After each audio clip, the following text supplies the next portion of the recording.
Imagine having a neighbor who always seems quiet, polite, and keeps to themselves.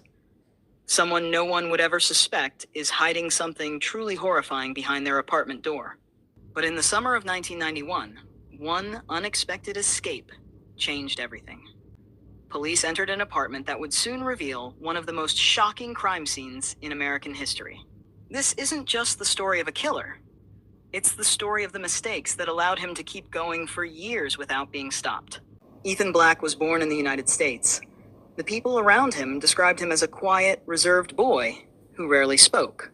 As time went on, family problems and loneliness took a bigger toll on him. After his parents divorced, he became even more isolated and struggled to build healthy relationships with other people. None of these things alone can turn someone into a criminal, but they can become part of the background of a deeply troubled life. This case became infamous not just because of the number of victims, but because, for years, no one noticed the pattern behind the victims' disappearances. The case sparked intense criticism of police procedures and the way missing persons cases were investigated.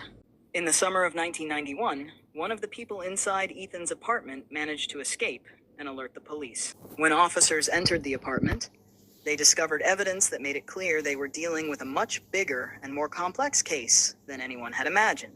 That same day, Ethan was arrested and a massive investigation began. The trial attracted media attention from all around the world. Psychologists, lawyers, and prosecutors offered different opinions about his mental state. But in the end, the jury found him legally responsible for his actions.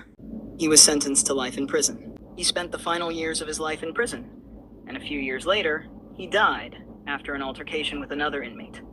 With his death, the legal case came to an end. But many questions about how crimes like this can be prevented still remain. He murdered several young men and boys. He usually lured his victims to his apartment by offering them money or promising photography work. As people began to disappear, many families reported them missing to the police. But for years, investigators failed to recognize the connection between the cases.